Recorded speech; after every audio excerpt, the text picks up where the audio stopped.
guys, welcome back to my channel. So it's day 2 of Spooktober.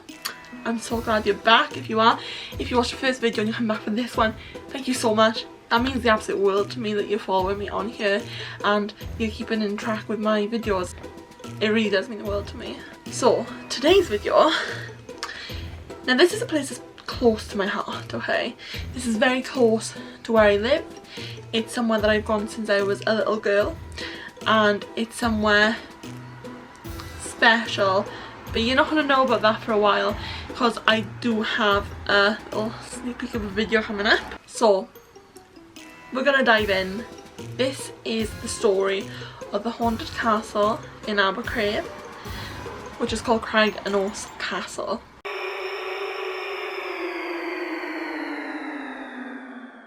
Now Craig-y-Nos translates directly to Rock of the Night. So Craig-y-Nos Castle was bought in 1878 by Adelina Patti. Now she was what we'd consider a mega pop star these days, okay? She was a singer and she basically wanted the castle as a retreat to kind of go back to between her tours. So she toured around the whole world. It wasn't just in Wales, it wasn't just in the UK. She toured absolutely everywhere and she was well known by a lot of people. She'd even sung for Queen Victoria on a number of times. She's very close to the Pope. So she was really a famous person. She actually only bought the castle for £3,500, which is a complete bargain to us, but when you think about it, in like those days it would have been a lot more expensive and it would have been a larger amount of money to give up front. She was such a strong singer that she was able to perform 2 concerts in one night with only a break of 1 hour in between. Now as someone who's done musical theatre, I know how difficult that is by doing a day show and then a night show. So for her to only take an hour break in between, she's an absolute star. You've got to give it to her. And the best thing about this is that she didn't actually sing with a mic. Obviously in those days amplifiers weren't a thing, so she could actually fill an entire room with just her voice and nothing else to aid her. Now unfortunately in 1919 Adelina Patti died and the castle became a hospital for TB patients, and that's tuberculosis. If you don't know much about that, it's a disease that was very common in those days and they had hundreds of kids that came in with this. It was specifically kids and it had a really rough past with that because it was said that the nurses weren't too nice. Now it's said that the nurses weren't actually too nice and they were cruel to the kids who got there. They were immediately stripped of all this stuff, so that included any like toys they wanted to take with them. It included absolutely everything. They were there for their bare minimum. So imagine being in a place at such a young age because you've got this problem and you're just stuck in there with all these other kids. These people aren't nice to you. It's really horrible when you think about it.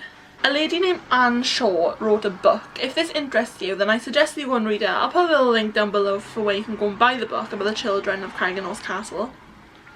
But a lady called Anne Shaw actually said in her book, on arrival you were stripped of all your possessions, clothes and toys apart from the bare minimum. I remember my dolls being taken away from me and the nurses laughing because I had dolls at 9 years of age. It just says a lot, doesn't it, about the people who were working there. So let's dive a little bit more into Adelina Patti. So she was married 3 times. Now, the 3rd marriage isn't really spoken of, so we're not going to go into that because I can't find anything on it, right? But the first one was the I'm going to use my best French accent here. The Marquis de Court. It's probably wrong. But basically, they got married, and then a couple of years later, Adelina decided she wanted to go to play Juliet in Romeo and Juliet. Now, the Marquis de Court, he was there and he watched her perform this alongside a man called Niccolini. Niccolini was the Romeo to her Juliet, and like that typical teen rom-com, Niccolini and Adelina fell in love, and the Marquis de Court was able to actually spot that, my love, and he didn't want anything to do with it anymore.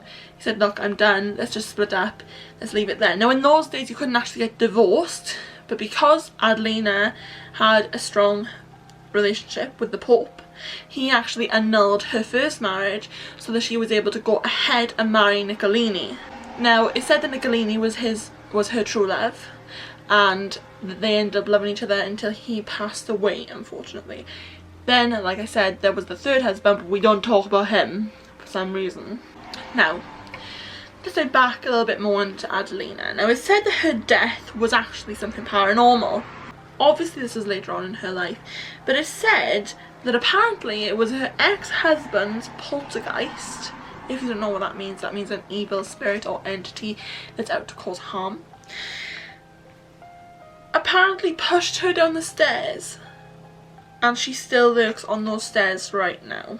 Most Haunted, if you don't know who they are, that's a show in the UK, and it's where the kind of group of paranormal investigators go to anywhere. They don't get told what happened in the place, and then they kind of take out a load of paranormal investigations. They went there, and the psychic actually picked up on a man downstairs, and I quote, a particularly nasty man, in the salt cellars. Now, it was said that this was the guy who pushed Adelina down the stairs. So not only are we looking at kind of hauntings by Adelina, we're looking at hauntings by the kids that were there for the TB hospital, we're looking at the husband that pushed her down the stairs, and obviously Adelina herself. Now, let's dive into more of like the experiences people have had there. Now, there's a guest staying there in 2018, and basically her husband was unfortunately dying.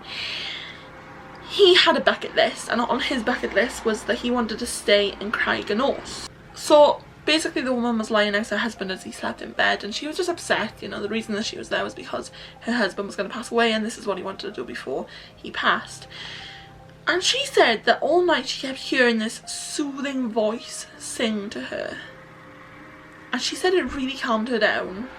Now, as someone who's had experience with paranormal activity, I actually think she was telling the truth, because you think you'd feel panicked, but you don't. You feel like way more calm than you expected. So I completely believe her that that happened. And she said that all night this woman was just singing to her, soothing her, and just being there.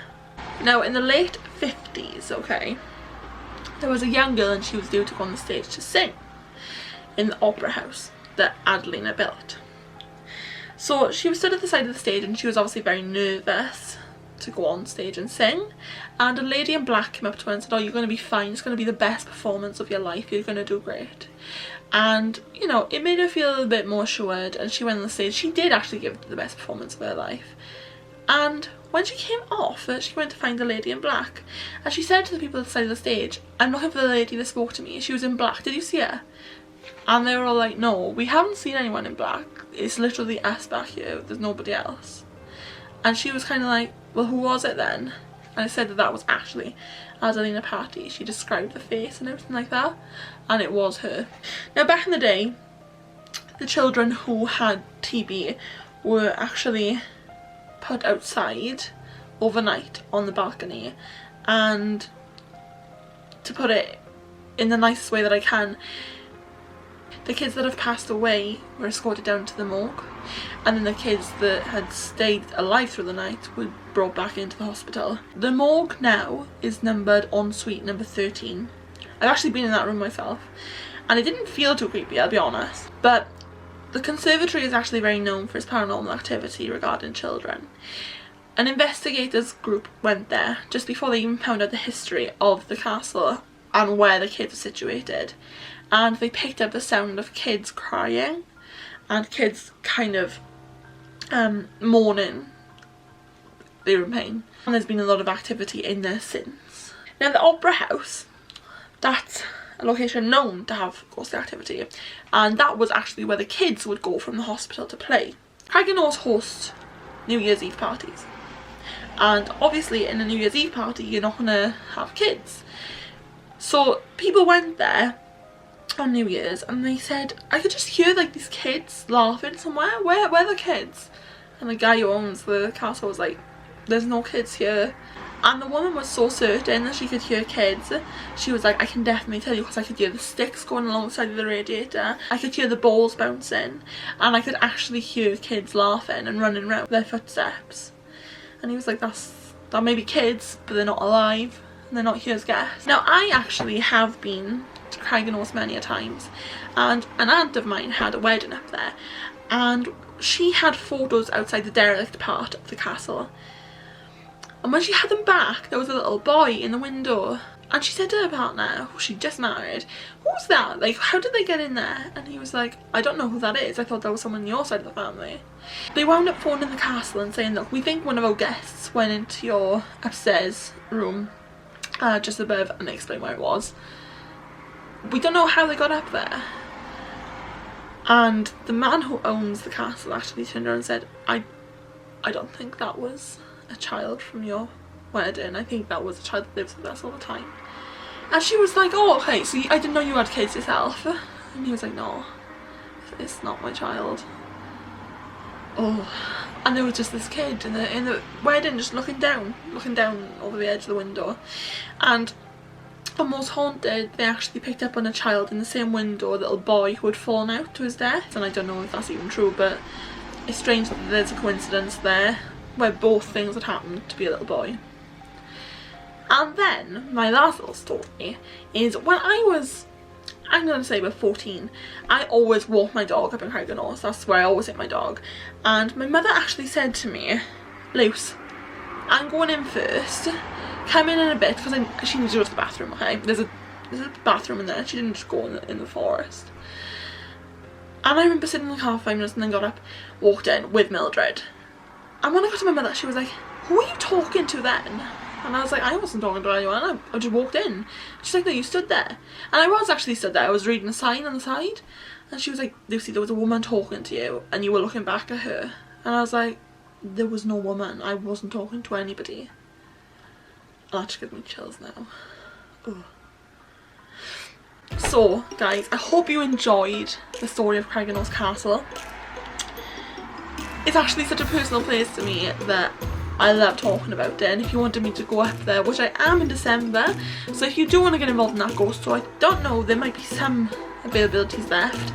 If you want to go and check out Lost Entity, they're a paranormal investigators group, and they're absolutely amazing to go with. If they've got anything close to where you live, I suggest that you go because they're absolutely amazing. They really help you, they give you all the equipment, and I recommend them as a team. They're so lovely. Go over to their Facebook group, I'll put it down in the link below, and hopefully I'll see you guys soon. Thank you so much for watching. Remember guys, never let anyone dull your sparkle.